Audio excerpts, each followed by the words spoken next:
तो 2 सीटों पर उपचुनाव होने हैं, बद्रीनाथ और मंगलौर, और आज आखिरी दिन था प्रचार प्रसार का। प्रचार प्रसार थम गया है, लेकिन इन सभी प्रचार प्रसारों के बीच में किसकी ज्यादा धमक देखने को मिली जनता के बीच में? जो तमाम आरोप प्रत्यारोप चले वो कितना असर डालने वाले हैं वोटिंग के दिन, इस पर चर्चा करेंगे। तमाम मेहमान हमारे साथ जुड़ चुके हैं, उनका इंट्रोडक्शन पहले आपसे करा देते हैं। नवीन पिरसाली जी भाजपा प्रवक्ता हमारे साथ जुड़ चुके हैं, गिरिराज किशोर जी कांग्रेस प्रवक्ता हैं, दीपक रावत जी यूकेडी प्रवक्ता हैं और जयसिंह रावत जी हमारे साथ वरिष्ठ पत्रकार लाइव जुड़े हुए हैं। आप सभी मेहमानों का इस चर्चा में स्वागत है। जयसिंह रावत जी, आपसे शुरुआत करेंगे। सर, ये जो उपचुनाव होने हैं, यहाँ पर जो दल बदल करके गए, जो कॉन्टेस्टेंट्स हैं, जो कैंडिडेट्स हैं और जो प्रसार प्रसार हुआ है, किस तरीके से आप इसको देखते हैं?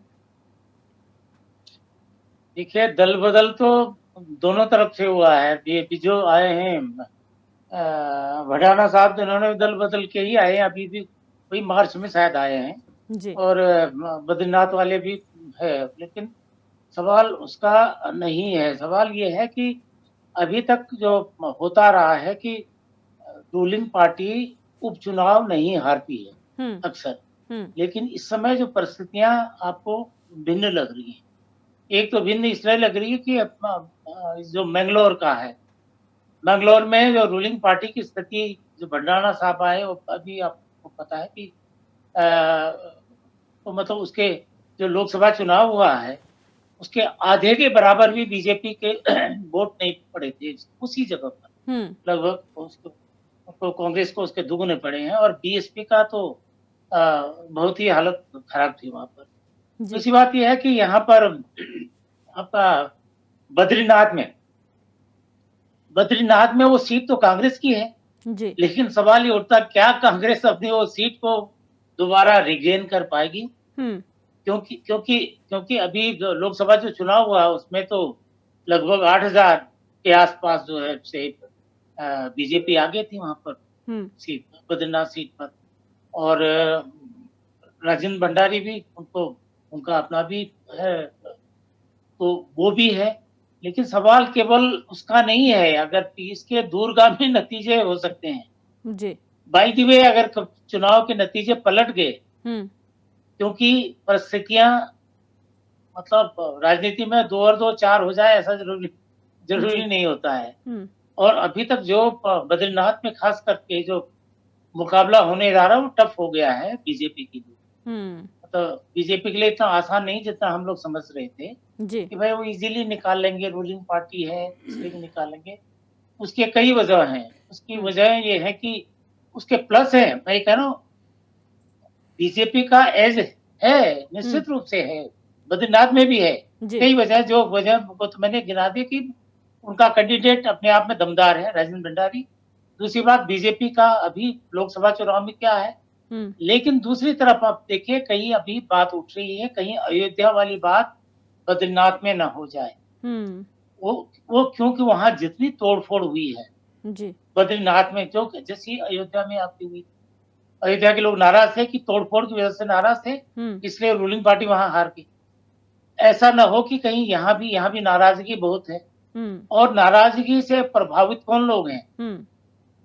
और दूसरा एक और चला है उधर, अगर ये बिल्कुल जातिवाद चला तो बड़ा मुश्किल हो जाएगा बीजेपी के लिए जी। तो वो स्थितियां हैं। अब इसका राजनीतिक क्या होगा भाई? ऊपर से आप देख रहे हैं कि भाई बीजेपी का क्या जा रहा है, 47 थे, 47 का 46 तो हो नहीं रहे हो, भाई उतने के उतने ही रहेंगे जी।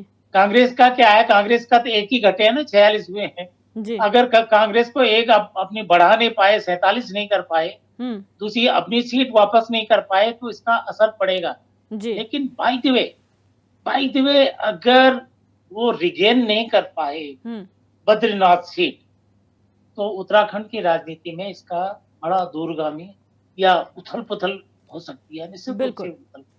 ठीक है। और कांग्रेस का हौसले और बढ़ जाएंगे, जैसे और जगह बढ़ रहे हैं। भले वो जीते हैं ना जीते, 100 सीट तो ला नहीं पाए, लेकिन उनके हौसले तो बुलंद नहीं है कांग्रेस की, तो वो यहाँ भी हो सकते हैं। और खासकर अभी लोग इसके म्यूनिसिपैलिटी के चुनाव होने और सारी चीज में उनका असर उन पर भी पड़ सकता है। ठीक है, नवीन पिरसाली जी, यहाँ पर आप लोग किस तरीके से देख रहे हैं? जयसिंह रावत जी ने अपना मोटा मोटा एनालिसिस बता दिया है, लेकिन आप लोग ग्राउंड में थे, आपके 40 स्टार प्रचारकों की सूची आपने जारी की थी जिन्होंने प्रचार प्रसार किया है, मुख्यतः मुख्यमंत्री। तो क्या लगता है आपको, जनता के बीच आप लोगों की कितनी धमक है? देखिए, जिस प्रकार से उत्तराखंड की क्षेत्रीय जनता का आशीर्वाद पहले भी मिलता रहा है, बढ़ चढ़कर मिला है, और इस बार भी जो रुझान ग्राउंड पर मिल रहे हैं उससे हमारी जीत बहुत ही आसान है और उसके संकेत मिल रहे हैं। चाहे बद्रीनाथ सीट हो, मंगलौर सीट पर भी काफ़ी अच्छी अभी बढ़त बनी है और प्रचार समाप्त हो चुका है, लेकिन आप देख सकते हैं कि अंदर ही अंदर जो जनता है वो मन बना चुकी है कि भारतीय जनता पार्टी ही अभी रूलिंग पार्टी है और भारतीय जनता पार्टी के ही विधायक अगर हम चुन के देते हैं तो क्षेत्रीय विकास पर उसका असर पड़ता है। तो जहाँ जहाँ अभी तोड़फोड़ की बात आई है तो तोड़फोड़ तो विकास के कार्यों के अंतर्गत हुआ है और जनता भी उसको समझती है कि उत्तराखंड की सरकार लगातार उत्तराखंड के विकास के लिए संघर्षशील है, काम कर रही है और रिजल्ट दे रही है। तो उसको देखते हुए जनता ये समझ रही है कि उत्तराखंड में जो विकास कार्य चल रहे हैं उनको रोकना नहीं है बल्कि उनको बढ़ाना है। इसलिए उत्तराखंड की देवतुल्य जनता भारतीय जनता पार्टी को अपना पूरा समर्थन देने जा रही है। ठीक है, गिरिराज किशोर जी, कांग्रेस का क्या हाल है ग्राउंड पर? देखिए दिव्य दर्शनी जी, पहली चीज तो मैं एक रखना चाहूंगा आपके बीच में कि एक बात जो बार बार रखी जाती है कि जो सरकार जो शासन करती है किसी भी राज्य में, जो रूल करती है सरकार, उनके शासनकाल में जो उपचुनाव, जो बाई इलेक्शन होते हैं, वो सरकार के फेवर में जाते हैं। दिव्य दर्शनी जी, ये मिथक टूटेगा इस बार। इस बाई इलेक्शन में दोनों सीटें, हम लोग तो पूरी तरह से कॉन्फिडेंट है कांग्रेस पार्टी कि हम दोनों सीटों में विजयश्री निश्चित रूप से कांग्रेस को मिलेगी जी। देखिए, असेंबली इलेक्शन है, निश्चित रूप से पार्लियामेंट्री में असेंबली में फर्क होता है, पार्लियामेंट्री इलेक्शन में और असेंबली इलेक्शन में फर्क होता है। दिव्य दर्शनी जी, जो असेंबली इलेक्शन है, ठीक है, बाई इलेक्शन है, उपचुनाव है, लेकिन लोकल इश्यूज जो है वो निश्चित रूप से जनता जो वास कर रही होती है उस असेंबली में, उस विधानसभा क्षेत्र में, वो लोकल इश्यूज पे भी निश्चित रूप से अपने को फोकस करती है वोट देने से पहले। और साथ ही साथ बद्रीनाथ जी की अगर आज बात हो रही है तो निश्चित रूप से जो अवहेलना, जो इग्नोरेंस जो है वहां के तीर्थ पुरोहित जो है, वहां के जो पंडा पुरोहित है, निश्चित रूप से जो वहां का छोटा व्यापारी है, जो तोड़ फोड़ उन्होंने झेली है, जो इग्नोरेंस जो है तीर्थ पुरोहितों ने झेली है और सरकार ने पूरी तरह से उनको इग्नोर किया, इस बीच में उनको सुना नहीं। निश्चित रूप से बद्रीनाथ जी में बद्री समिति ने जो विरोध किया पर्यटन मंत्री का, ये सारी चीजें ये इस बात के द्योतक हैं, ये निश्चित रूप से ये सारी बातें जो घटित हुई हैं ये इस बात की तरफ इशारा कर रही हैं कि निश्चित रूप से जो विजय सूरी है वो कांग्रेस की तरफ है। और इसके साथ साथ जो है बद्रीनाथ जी में जिस हिसाब से जो है, जो हमने पोषित, जिसको कांग्रेस पार्टी ने पोषित किया, विधायक बनाया, मंत्री बनाया, राजेंद्र भंडारी जी, जिस हिसाब से वो गए जो है पार्टी में, अपनी पूरी आइडियोलॉजी को छोड़ के 4-5 घंटे में जो है आइडियोलॉजी अपनी कैसे बदल जाती है, हम तो ये सोचने पे मैं विवश हूं, हमारी पार्टी विवश है। और जाके वो भाजपा के जो कुनमा भाजपा गया उसमें जाके शामिल हो जाते हैं। 5 घंटे पहले प्रेस कॉन्फ्रेंस कांग्रेस के फेवर में करते हैं, उसके बाद 5-6 घंटे के बाद जो है जाके अपना शामिल हो जाते हैं पार्टी में, पूरी आइडियोलॉजी को छोड़ के। डराया गया, धमकाया गया सरकार की तरफ से। लेकिन आज निश्चित, आज एक चीज मैं आपको बोलना चाहूंगा दिव्य दर्शनी जी, आज दोनों विधानसभा क्षेत्रों में जिस हिसाब से अपने पूरे तंत्र को लगाए हुए है सरकार, जो दुरुपयोग जो है पूरे अपने तंत्र का कर रही है, आज शराब जो है पूरी तरह से बांटी जा रही है जो है अपने कार्यकर्ताओं के द्वारा, तो निश्चित रूप से ये विरोध जो है हम आज भी जता रहे हैं इस बात को लेके चुनाव आयोग के सामने। और निश्चित रूप से ये सारी चीजें जो है आज जो ये जितना भी, आज मैं सुन रहा था अभी सीएम साहब को, देवी दर्शनी जी, आज आप सनातन की बात कर रहे हैं बार बार, आज आप धर्म को और प्रभु श्री रामचंद्र जी को लेके इस पे बात कर रहे हैं। निश्चित रूप से क्या क्या इसके परिणाम होंगे आप सोचिएगा।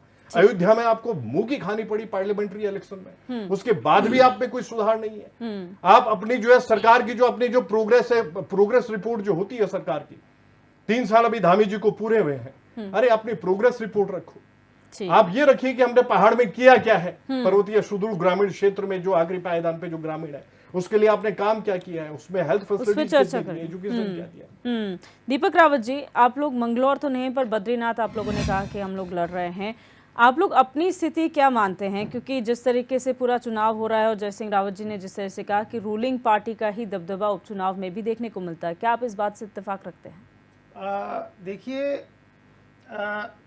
हम ये देखा गया है, प्रायः देखा गया है कि जो रूलिंग पार्टी होती है, उपचुनाव अगर राज्य में होते हैं तो शासन तंत्र का पूरा उपयोग करके वो जीती सीट वही जीतती है।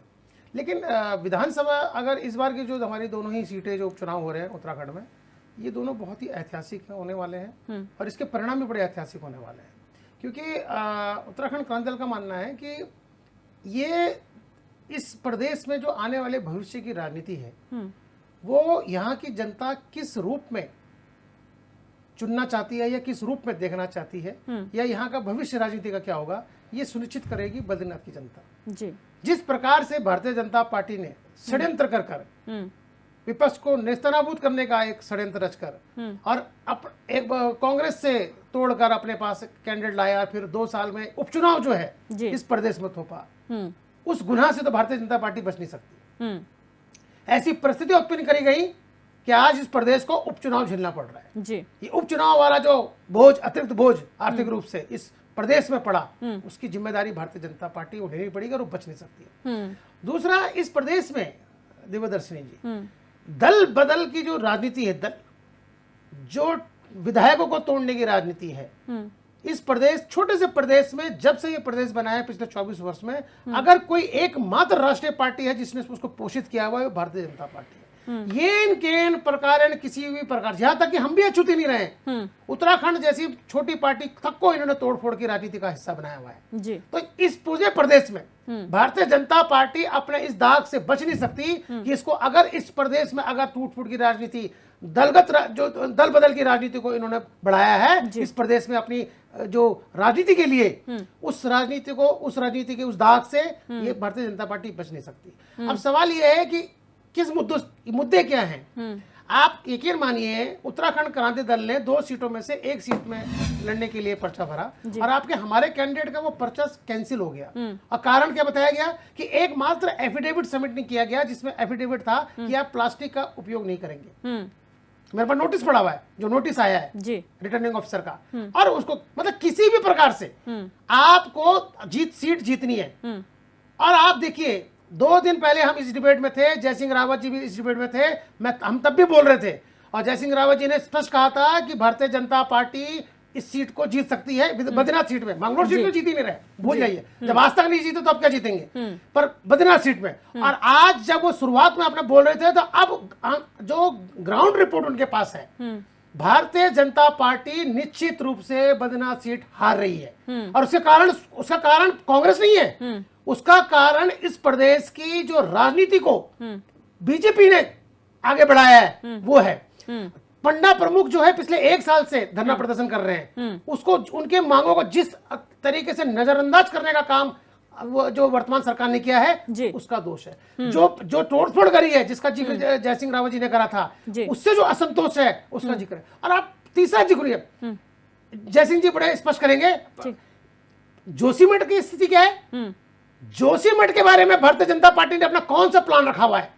ये इंतजार कर रहे हैं उस आपदा का कि किसी दिन आपदा हो और तब इनकी नींद कुंभकर्ण नींद खुलेगी और तब ये उसमें एक्टिव होंगे। राजनीति ये यहाँ पर जो करते हैं, जब जान माल की हानि होती है, उसके ऊपर फिर भारतीय जनता पार्टी राजनीति करने का इंतजार कर रही है। ये तमाम ऐसे मुद्दे हैं। आप चारधाम यात्रा में जिस प्रकार व्यापारियों का असंतोष है, जिस प्रकार से अव्यवस्थाओं का असंतोष हुआ, ये सारी की सारी चीजें जो है भारतीय जनता पार्टी के विपक्ष में है। और यही वो कारण है कि डबल इंजन की सरकार, धाकर धामी, इतने सारे आपने सारे के सारे अपने सांसदों को वहां उतार दिया। अरे भाई, वो सीट अगर आपने 10 साल काम किया हुआ है, 7 साल आपका काम किया हुआ है, आपको 5 साल पहले 2 साल आपको और काट लीजिए, तो आप तो वैसे ही जीत जाएंगे। आप किसी को पकड़ लीजिए। और सबसे खास बात, जो भारतीय जनता पार्टी का भ्रम टूटेगा कि ये किसी भी प्रकार से कहीं से भी, चाहे उत्तर प्रदेश से लाए, चाहे कांग्रेस से लाए, चाहे यूकेडी से लाए, किसी से भी ला के अपना प्रत्याशी जनता के सामने खड़ा कर देंगे और जनता उसको शहर स्वीकार कर लेगी। ये भ्रम भी भारतीय जनता पार्टी का इस 13 तारीख को टूटेगा।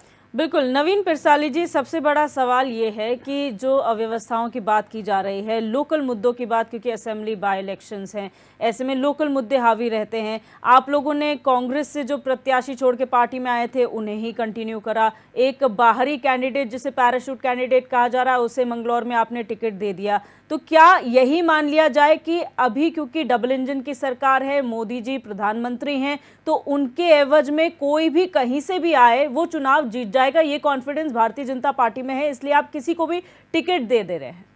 देखिए, भारतीय जनता पार्टी का जो राज्य स्तरीय विधानसभा का चुनाव है उसमें भारतीय जनता पार्टी की सरकार ने माननीय मुख्यमंत्री जी के नेतृत्व में जो काम किया है उस काम के दम पर भारतीय जनता पार्टी आज ग्राउंड में है।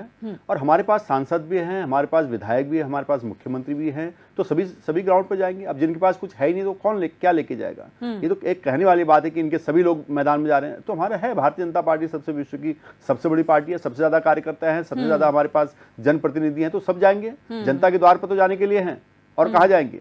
हाल फिलहाल में तो कांग्रेस से सबसे ज्यादा आपके पास आए हैं जो अभी आपके कार्यकर्ता बने हुए हैं। नहीं तो ठीक है, मैं यही तो कह रहा हूँ कि भारतीय जनता पार्टी की नीति और रीति और नेतृत्व से प्रभावित होकर, कार्यों से प्रभावित होकर जनता भारतीय जनता पार्टी से जुड़ रही है। उसमें भारतीय जनता पार्टी का अच्छा ही है। अगर जनता चाहती है, हम तो चाहते हैं कि पूरा देश भारतीय जनता पार्टी के साथ जुड़कर इस विकसित भारत के सपने को करे। उत्तराखंड जो अग्रणी राज्य बनाने का सपना माननीय मुख्यमंत्री जी का है उसके साथ आगे बढ़े, और जनता बढ़ रही है। अब विपक्षी उससे ईर्ष्या कर रहे हैं तो उसमें भारतीय जनता पार्टी का कोई दोष नहीं है, जनता का कोई दोष नहीं है। ये भारतीय जनता पार्टी और जनता के बीच सीधा संबंध है, जो उत्तराखंड की जनता हमेशा अपना आशीर्वाद भारतीय जनता पार्टी को देते आई है। और मुझे पूरा विश्वास है जिस प्रकार से जनता का रिस्पॉन्स है, जनता का रुझान है भारतीय जनता पार्टी के प्रति, उस हिसाब से दोनों ही सीटें प्रचंड बहुमत से जीतेंगे और ये इतिहास भी बनेगा।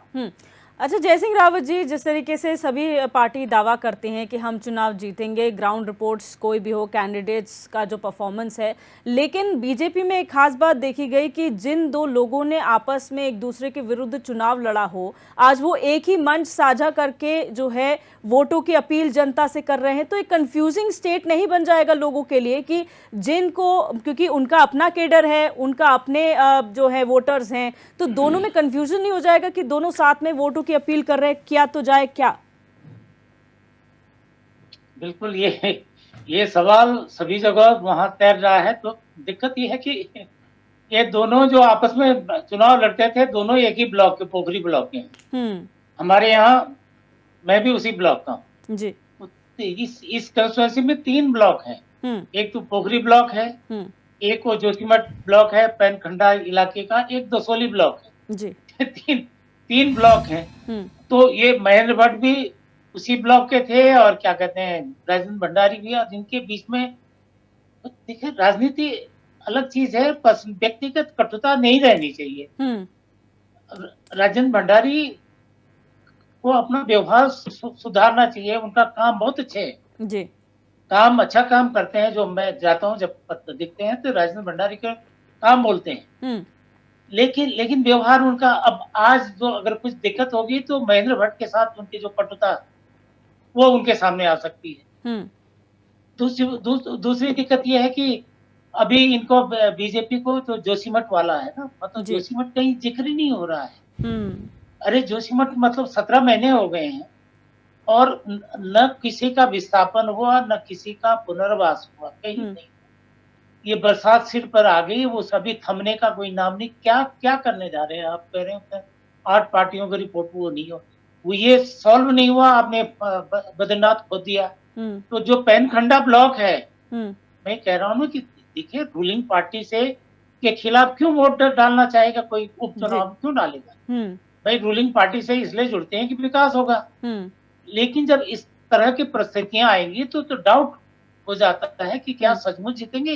आपका जोशीमठ का कोई पता नहीं है, आपका बद्रीनाथ में जो पंडित समाज वो नहीं है, ऊपर से बयानबाजियां आपकी एक समाज विशेष के लिए वो बहस जा रही है।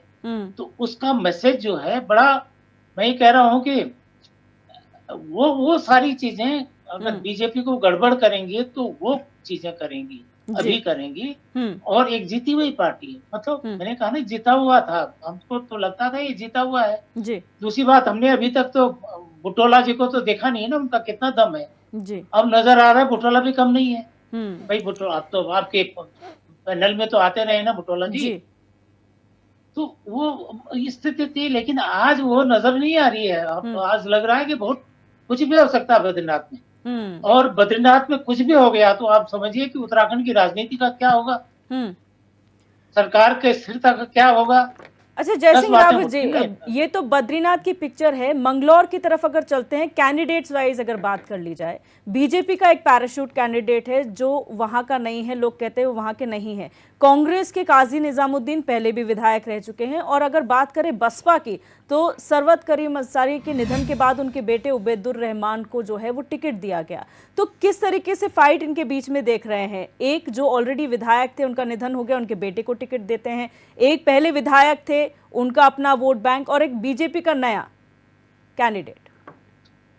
देखिए, इसका मतलब बीजेपी के पास कोई कैंडिडेट वहां के लिए था नहीं, और वो इसलिए नहीं था क्योंकि वहां की डेमोग्राफी क्या है आप भी जानते हैं, हम सभी जानते हैं, है ना। वहाँ गैर मुस्लिम अभी तक चुनाव नहीं जीत पाया है उस सीट पर जी। और उसके अलावा ये देखिए कि बाहर से लाके आपने कर दिया, वो धन बल है उनके पास, अब ठीक है, कितना करेंगे जी। ऊपर से आप बार बार कभी सनातन की बात करते हैं, कभी जिहाद की बात करते हैं, कभी दूसरी चीजें करते हैं, तो एक वर्ग को और उसका वोट कंसोलिडेट करते हैं, वो होता है। इस अगर ये बात नहीं करेंगे, सबका साथ सबका विकास वाली बात हुई, तो रूलिंग पार्टी के साथ क्यों नहीं जुड़ेगा? मतलब ऐसा तो नहीं है कि ये मुसलमान है यहाँ का विकास नहीं होगा। सरकार तो सरकार होती है ना, सड़कें बनेंगी, बिजली आएगी, सभी के लिए होगा जी। वो केवल एक वर्ग विशेष के लिए नहीं होता है। तो अपनी कमजोरियां आपने दूसरी जगह लाभ फायदा करने के लिए वहां के क्या कहते हैं एक समुदाय विशेष को भड़का दिया। एक बात तो इसका ये है। दूसरी बात यह है कि पिछला हम बसपा की सीट थी ना जी, सरवत करीम साहब बहुजन समाज पार्टी के कैंडिडेट थे, लेकिन अभी लोकसभा चुनाव में कितनी दुर्दशा हुई जी। उनसे ज्यादा वोट तो हमारे मित्र पत्रकार मित्र को मिले 90-92 हजार हरिद्वार से, और इनको 40,000 भी नहीं मिली। इसका मतलब बसपा का कितना जनाधार समाप्त हो चुका है वहां पर, जबकि किसी जमाने में तो कितने 8 दूसरी तीसरी सबसे बड़ी पार्टी हुआ करती थी बहुजन समाजवादी पार्टी। लेकिन क्योंकि सरवत करीम साहब का बेटा चुनाव लड़ रहा है, इसलिए हम ये नहीं कह सकते जो दुर्दशा उनकी लोकसभा चुनाव में हुई हो वो अभी होगी। कई बार जो है ना सिंपैथी भी होती है, सिंपैथी वोट सभी जगह मिली है, कहाँ नहीं मिली अब तक।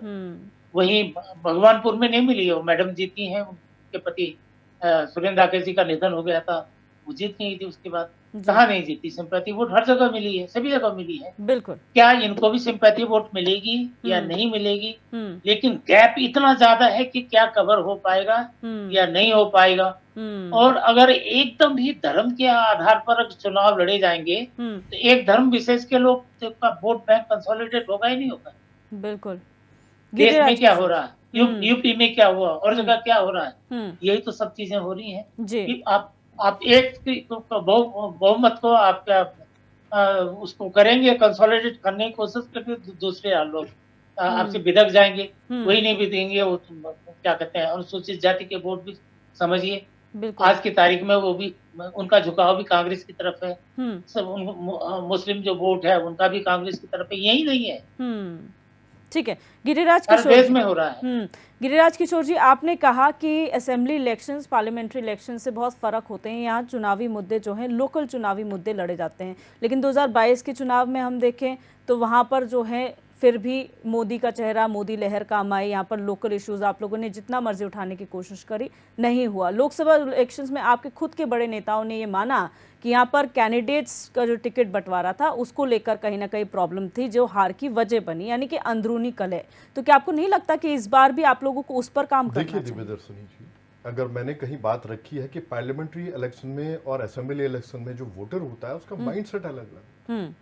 उसको जो पार्लियामेंट्री इलेक्शन में अपने प्रतिनिधि को चुन के भेजना है, उसको मालूम है कि वो सबसे बड़ी पंचायत में जाके डिबेट में पार्टिसिपेट करेगा, निश्चित रूप से बड़ी बड़ी योजनाओं पे डिस्कस होगा और निदान लेके आएगा, बड़ी बड़ी योजनाओं को लेके आएगा अपने क्षेत्र। असेंबली में लोकल इश्यूज होते हैं, निश्चित रूप से वो नेता जो रिप्रेजेंट कर रहा है उसकी कार्यशैली किस हिसाब से है, किस तरह का उसका आचरण रहा है। अगर बात भंडारी जी पे बार बार आ रही है, राजेंद्र भंडारी जी पे, कि जिस हिसाब से गए जिस हिसाब से जिस पार्टी ने पोषित किया कांग्रेस ने, उसको छोड़ के, पूरी आइडियोलॉजी को छोड़ के जिस हिसाब से गए, निश्चित रूप से वहां का जो कॉमन मैन है, वहां का जो इस समय मतदाता है, वहां का जो वोटर है, वो निश्चित रूप से अपना आकलन रखेगा, अपना आकलन करेगा। वोट के रूप में निश्चित रूप से वो प्रतिशोध के रूप में भी सामने जा सकता है, उसकी परिणति। लेकिन इसके परिणति जो है कांग्रेस के फेवर में आ सकती है, निश्चित रूप से आ सकती है, जो स्थितियां हैं। लेकिन अगर हम बद्रीनाथ जी असेंबली को लेके चलते हैं दिव्यदर्शनी जी, तो सामने जो चीजें हैं, सामने जो बातें हैं, निश्चित रूप से उसको आप इग्नोर नहीं कर सकते कि पंडा समाज, पंडा पुरोहित, निश्चित रूप से वहां का पुरोहित जो समाज है, जिसको मैं ईश्वरीय अंश बोलता हूं बार बार, निश्चित रूप से उनकी जो अवहेलना हुई है इस सरकार के रहते हुए, जो उनकी इग्नोरेंस हुई है, वो सर्वविदित है, सब लोग उसको जानते हैं, कॉमन मैन भी जानता है।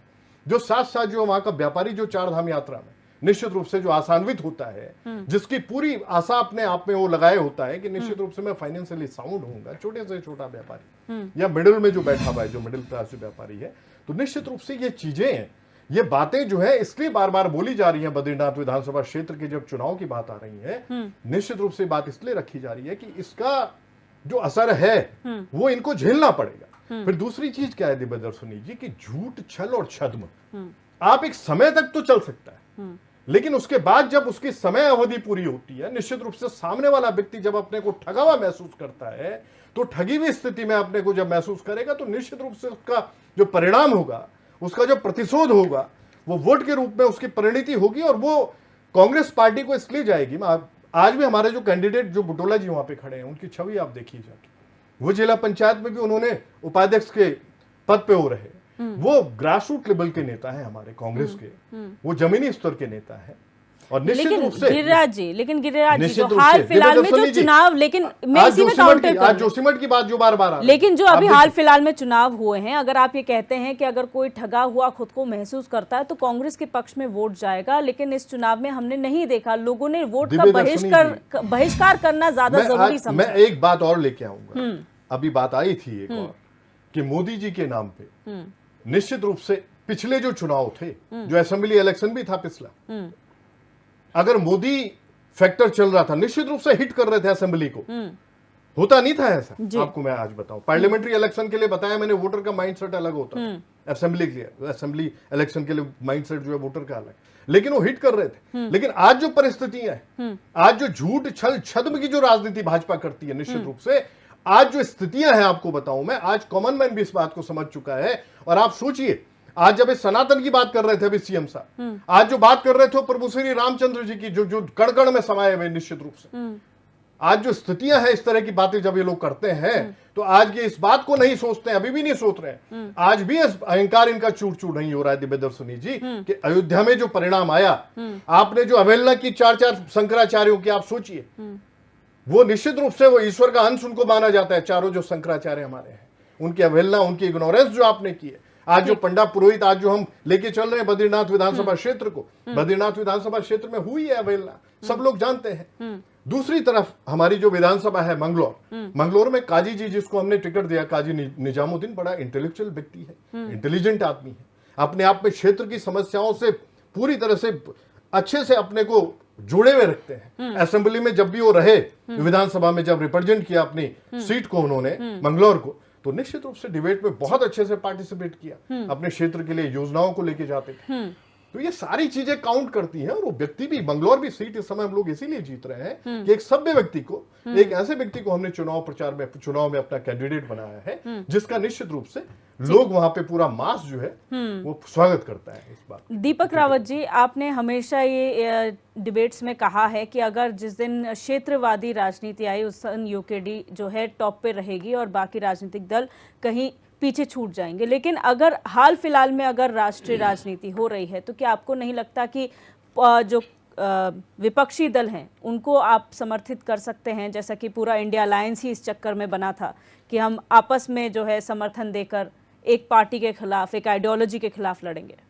दिव्यदर्शिनी जी, आज जब आपसे प्रश्न कर रही हैं, उत्तराखंड क्रांति दल ने दोनों ही पार्टियों को देख लिया है, और दोनों ही पार्टियों ने सिर्फ छल किया यहाँ के इस क्षेत्रीय पार्टी के साथ, सिर्फ उपयोग किया अपनी सत्ता को बनाए रखने के लिए, चाहे भारतीय जनता पार्टी हो और कांग्रेस हो। और उसी का नतीजा है, हमारे जाने का ही नतीजा है कि उत्तराखंड क्रांति दल लगातार चुनाव दर पीछे होता रहा, क्योंकि इन्होंने एक चीज स्थापित कर दी, एक धारणा बना दी वोटरों के सामने, जनता के सामने, कि ये सिर्फ एक सीमित तक ही सोच सकते हैं, इनकी सोच इतनी विस्तृत नहीं है, राजनीतिक रूप से इतने परिपक्व नहीं है, जिस वजह से आज तक जनता ये मान के चलती है कि राजनीतिक रूप से भारतीय जनता पार्टी या कांग्रेस है। लेकिन उसी जनता को ये मानना पड़ेगा कि जिस क्षेत्रीय अस्मिता को लेकर उत्तर प्रदेश से अलग इस प्रदेश को बनाया गया, ये दोनों ही राष्ट्रीय पार्टियां कभी उस क्षेत्रीय अस्मिता को काम नहीं कर पाएंगी, कभी भी उस मूल, जो यहाँ का मूल निवासी है उसके लिए काम नहीं कर पाएंगी, क्योंकि बहुत स्पष्ट है, अगर मूल निवासी के लिए काम करेंगी तो इनकी राष्ट्रीय स्तर पर इनको नेगेटिव झेलना पड़ेगा। और जो प्रदेश बना था, इस प्रदेश के लिए अगर काम किया तो प्रदेश के लिए काम करने के लिए आपको क्षेत्रीय मुद्दों पे आना पड़ेगा, जो क्षेत्रीय अस्मिता है, जो उनकी इच्छाएं हैं, जो उनकी रिक्वायरमेंट है, उस पर काम करना पड़ेगा। लेकिन आप दोनों, आप देखिए ना, राजनीतिक रूप से आप उत्तर प्रदेश में आपको शासन चाहिए कि 5 सीटों वाले छोटे से प्रदेश में, तो उत्तर प्रदेश के लोगों का हित आपको ज्यादा ध्यान में रखना पड़ेगा, कि दोनों राष्ट्रीय पार्टियां पिछले 24 वर्षों से ये कर रही हैं कि उत्तर प्रदेश की जो लोग हैं, जो इस प्रदेश में काम करते हैं या इस प्रदेश में काम करने के लिए आ रहे हैं, उनके हितों का ध्यान इन्होंने ज्यादा रखा है, वनस्पत उन लोगों का जो पिछले, जिन्होंने संघर्ष करके इस प्रदेश को बनाया, आज जो नगण्य में जा रखे हैं, बिल्कुल उनके राजनीतिक, आप देखिएगा जो स्थिति है वो बहुत ज्यादा खराब है। आप देखिए कि जिस देहरादून में आप देखिए किस प्रकार से गुंडागर्दी फैली हुई है, जो महिलाएं हैं, जो जिस तरह से उनके ऊपर अत्याचार हो रहा है, जो रेप वाली घटनाएं हैं, किनके साथ हो रहा है, कौन है वो महिलाएं, कोई बाहर वाले हैं क्या?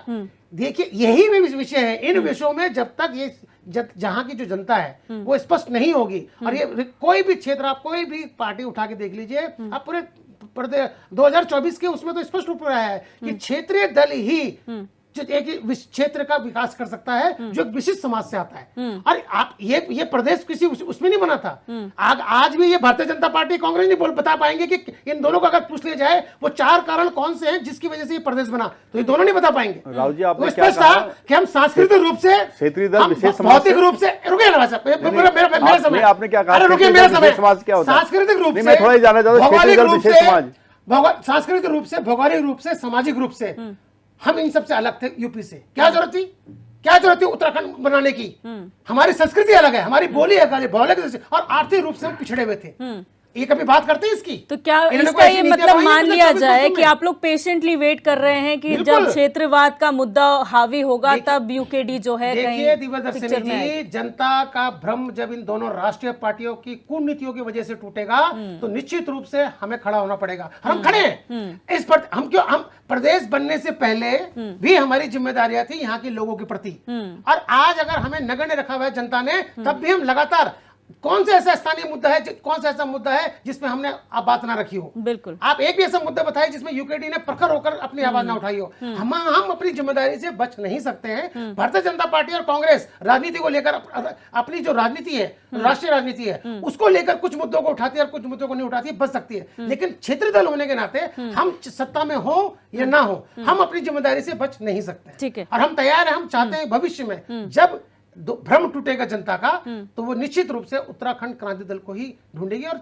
उसके कैंडिडेटों को जिताएगी। गिरिराज किशोर जी, शॉर्ट में अपना जवाब दीजिए। दिव्यदर्शनी जी, दीपक रावत जी जो हमारे यूकेडी के प्रवक्ता हैं, अभी जिस हिसाब से वो बखान कर रहे थे, दिव्यदर्शनी जी, हम स्वयं में राष्ट्रीय दल है कांग्रेस पार्टी जो है, जो हम लोग स्वयं चाहते हैं कि एक क्षेत्रीय दल जो है वो अपने को, आज यूकेडी जो है, जो स्थितियां इस समय यूकेडी की हैं, हम स्वयं भी चाहते हैं कि ये क्षेत्रीय दल है और ये अपने आप में अपने को उभारे, लेकिन अपने कुनबे को पहले देखें। और दूसरी चीज एक और मैं आपको आज बताऊं, जब इनको अपॉर्चुनिटी मिली, सुन लीजिएगा आप, एक 2 विधायक जब इनके चुन के आए, उन्होंने क्या स्थितियां बनाई आप देखिए। सरकार के साथ जुड़ के अपने को पोषित किया, पार्टी को छोड़ दिया।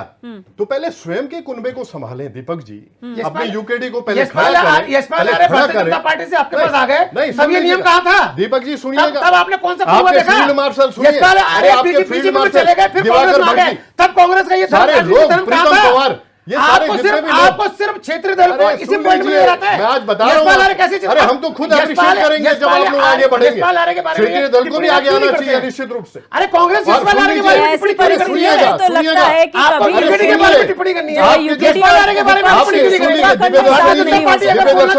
राजेंद्र भंडारी के बारे में चर्चा की जा रही है। जो आपके जो इंद्रमणि बडोनी, जो जिनको भीष्म पितामह की उपाधि, निश्चित रूप से भीष्म थे भाई, उनको जब उनकी इग्नोरेंस जो है आप सोचिए, मतलब अगर ये जब तक इनके वो थे, नेता जब तक इधर वो से थे, उधर करे सुनिए, तो सही। अरे आप और लोगों ने अगर यूकेडी कर दे तो उसे बहुत बड़ा महापाप कर दिया है। अरे इंद्रमणि क्या बडोनी जी मजाक का, बना रखा है आप अरे लोगों ने दोनों बडोनी जी पार्टियों का ने? भी आपने सम्मान नहीं चलिए, रखा। तो ये आप मेरे सोचिए, सवाल का स्पष्ट, आप लोगों आप की सोचिए। बहस इस बात का स्पष्ट संकेत है कि यूकेडी और यहाँ का विपक्ष उत्तराखंड में तो कभी जो है समर्थन वाली पोजीशन में आ नहीं सकता, बिल्कुल नहीं आ सकता। बिल्कुल। नवीन पिरसाली जी, यहाँ पर जितनी परिस्थितियां बन रही हैं, आप लोग हमेशा अपने आप को विन विन पोजीशन में मानते हैं, चाहे विपक्षी पार्टियां आपस में लड़ रही हो या फिर आप लोग सनातन का मुद्दा हमेशा उठाते रहे हो, विकास के नाम पे आप ओवरऑल जो नेशनल विकास हो रहा है उसकी आप जिक्र करते हैं। क्या आपको नहीं लगता कि आपको क्षेत्र के मुद्दों पर भी ज्यादा तवज्जो देनी चाहिए, उनका जिक्र करना चाहिए? क्योंकि सिर्फ सनातन की बात करना, एक राष्ट्रीय एजेंडा लेकर जाना हर चुनाव में काम नहीं आ सकता। देखिए, एजेंडा तो राष्ट्रीय होता है क्योंकि देश सबसे पहले है और राज्य जहाँ तक है राज्य सरकार राज्य का मुद्दा लेके जाती है। और जब भी क्षेत्रीय चुनाव होता है हम क्षेत्रीय मुद्दों पर लड़ते हैं, और जब भी राष्ट्रीय चुनाव होता है तो राष्ट्रीय मुद्दों पर लड़ा जाता है और क्षेत्रीय मुद्दे भी उसमें होते हैं। मैं ये कहना चाह रहा हूँ कि भारतीय जनता पार्टी मेहनत करने वाली पार्टी है। भारतीय जनता पार्टी के कार्यकर्ता मेहनतकश लोग हैं, और जो मेहनत करते हैं वो किस्मत पर भरोसा नहीं करते हैं, जैसे यूकेडी और दूसरे लोग जो किस्मत पर भरोसा कर रहे हैं। हम ग्राउंड पर काम करने वाले लोग हैं और जनता से सीधे संवाद करने वाले लोग हैं, तो जनता की नब्ज को जानते हैं और जनता हमारी विचारधारा को जानती है। पर तो नवीन जी, इतनी बड़ी विडंबना, इतने मेहनतकश, नवीन जी इतनी मेहनतकश लोग, ये बड़ी विडंबना है कि उनको टिकट मिलने के समय पर पूछा नहीं जाता है और बाहरी कैंडिडेट्स को जो है आप लोग तवज्जो दे देते हैं। फिर किस बात की मेहनत और कहाँ गए उनका एक्नॉलेजमेंट? दिव्यदर्शनी जी, अभी आप ही ने कहा था कि जो आमने सामने लड़े होते हैं भाजपा में और एक ही मंच पर दिखाई देते हैं, जो दूसरी पार्टी में नहीं होते हैं। तो भारतीय जनता पार्टी वो अनुशासित पार्टी है जिसमें सभी को लेकर, पन्ना प्रमुख से लेकर प्रदेश अध्यक्ष तक एक ही कैटेगरी में आते हैं, सभी कार्यकर्ता होते हैं, लेकिन जिम्मेदारी सबकी अलग अलग होती है और कार्यकर्ताओं को बार बार जिम्मेदारियों से बदला भी जाता है। जब जिसकी उपयोगिता जहां होती है वहां पर उसको रखा जाता है, और उसके बावजूद सभी लोगों की अनिवार्य जहां जहां होती है सबसे फीडबैक लिया जाता है और उसके बाद कैंडिडेट तय होता है। और आपने देखा हुआ उसमें कोई विवाद नहीं होता, दूसरी पार्टी में बहुत ज्यादा विवाद होता है। तो भारतीय जनता पार्टी सबसे बड़ी पार्टी होने के साथ साथ अनुशासित पार्टी है, जो और दूसरे पार्टियों के लिए भी एक नजीर है, जिसको कहते हैं कि उदाहरण है। सवाल मैंने इसलिए पूछा क्योंकि जितने भी हमने बयान सुने हैं चुनाव प्रचार में, उसमें कहीं भी क्षेत्रीय मुद्दा नहीं आया, चाहे सुरक्षा का मुद्दा हो। हमने सिर्फ क्या सुना? हमने राष्ट्रीय मुद्दे सुने, हमने राष्ट्र में हो रहे विकास सुने, हमने कांग्रेस पर आरोप प्रत्यारोप सुने, हमने सनातन विरोधी सुना, हमने हर चीज सुन ली। लेकिन जो वहां की जिस जगह पे जाके जिस सीट पर उपचुनाव होना है वहां की समस्याओं का बखान नहीं सुना। देखिए, सभी समस्याओं का बखान है। जोशीमठ की बात चुनाव में कही गई है, बद्रीनाथ की बात चुनाव में कही गई है, पूरे बद्रीनाथ सीट की बात कही गई है, सभी ब्लॉकों की बात कही गई है, पूरे उत्तराखंड की बात हुई है। तो हमारे सभी स्टार प्रचारकों ने अपने अपने माध्यम से, जो नेशनल से आए हैं तो वो नेशनल की बात को रख रहे हैं, जो क्षेत्र से जा रहे हैं वो क्षेत्रीय बात को रख रहे हैं, और जो राज्य स्तर से प्रदेश स्तर से जा रहे हैं वो पूरे उत्तराखंड की बात को रख रहे हैं कि किस प्रकार सरकार ने उत्तराखंड में विकास कार्य किए हैं और किस प्रकार आगे प्लान है, वो सारा जनता के सामने रखा जा रहा है। चाहे मुख्यमंत्री जी के 3 साल के कार्य हो, अभी कोई सज्जन बात कर रहे थे कि मुख्यमंत्री जी के 3 साल के कार्य नहीं बताए गए हैं, वहां पर वो सारे बताए गए हैं। क्षेत्रीय जनता के लिए हमारे विधायक प्रत्याशी हैं वो क्या करेंगे, हमारी पार्टी क्या करेगी, हमारी सरकार क्या करेगी, वो सारा ब्यौरा जनता के सामने रखा गया है। अब उसमें से कितनी बातें मीडिया तक पहुंची, कितनी नहीं पहुंची, हो सकता है बद्रीनाथ थोड़ा सा सीट सीमांत सीट है, यहाँ तक बातें पूरी नहीं आएंगी, लेकिन ग्राउंड पर जो भारतीय जनता पार्टी की सरकार ने, जो आपकी जनसभाएं हैं वो कवर की गई थी, सरकार के कार्यों को जिस प्रकार से रखा गया है, पब्लिक डोमेन में है। मैं बता रहा हूँ, जिस प्रकार से सरकार ने वहां पर कार्य किए हैं, उत्तराखंड में कार्य किए हैं, वहां से बद्रीनाथ की पूरी जनता प्रभावित है उन कार्यों से।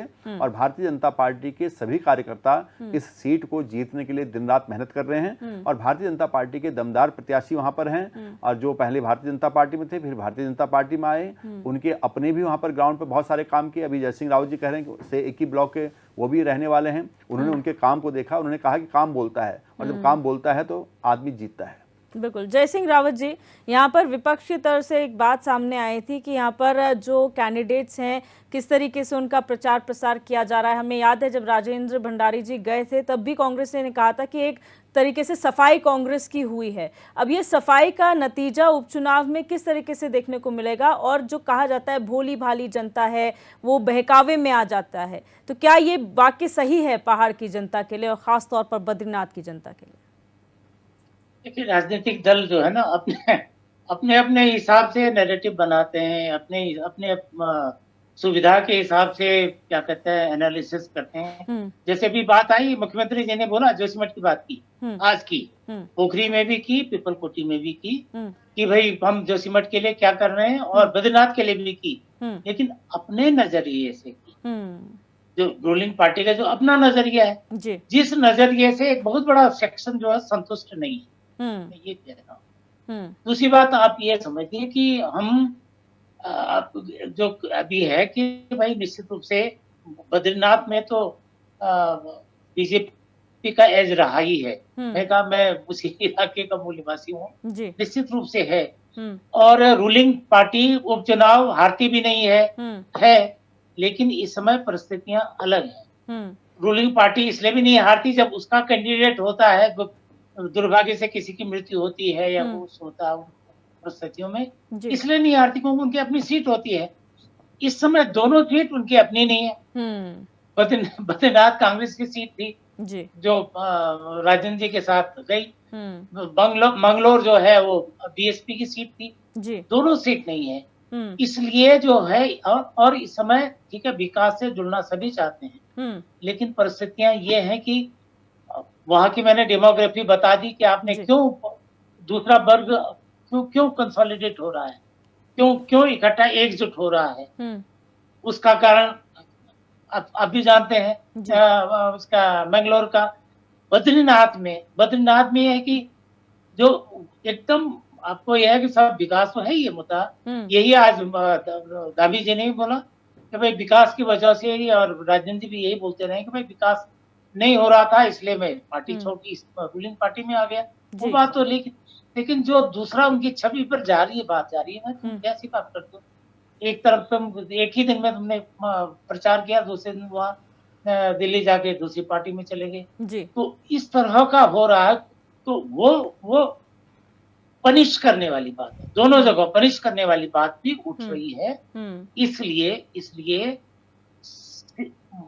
मैं तो समझता हूँ, क्योंकि राजन जी बड़े सीजन पॉलिटिशियन है, उन्हें महसूस होगा, भले उनके कुछ समर्थकों से मेरी बात हुई, उन्हें अभी भी नहीं लगता, वो अभी भी कह रहे हैं कि कई हजार वोटों से जीतेंगे, लेकिन वहां ऐसा नहीं है। बहुत तगड़ी टक्कर है, दोनों के बीच में कांटे की टक्कर है, और बहुत ज्यादा जो होगा, जो भी जीतेगा, बहुत ज्यादा वोटों के अंतर से नहीं जीतेगा। ये बद्रीनाथ में जहाँ तक मेरा कहने का मतलब ये है। जी, फाइनल कमेंट की ओर जाऊंगी। दीपक रावत जी, आपसे शुरू करूंगी। फाइनल कमेंट क्या कंक्लूड करेंगे? देखिए, बद्रीनाथ का उपचुनाव हो या मंगलोर का, ये एक तो बहुत स्पष्ट है कि जो भविष्य की राजनीति इस प्रदेश में है, यहाँ की जनता किस रूप में देखना चाहती है, ये यहाँ की जनता को सोचना है, और ये निर्णय यहाँ की जनता को लेना है। और हमें पूर्ण विश्वास है कि जनता वही निर्णय लेगी जिस प्रकार की वो राजनीति को आगे बढ़ाना चाहते हैं। जी, गिरिराज किशोर जी, फाइनल कमेंट। दिव्य दर्शनी जी, दोनों विधानसभा क्षेत्रों में, मंगलौर हो चाहे बद्रीनाथ जी हो, निश्चित रूप से जो वोटर है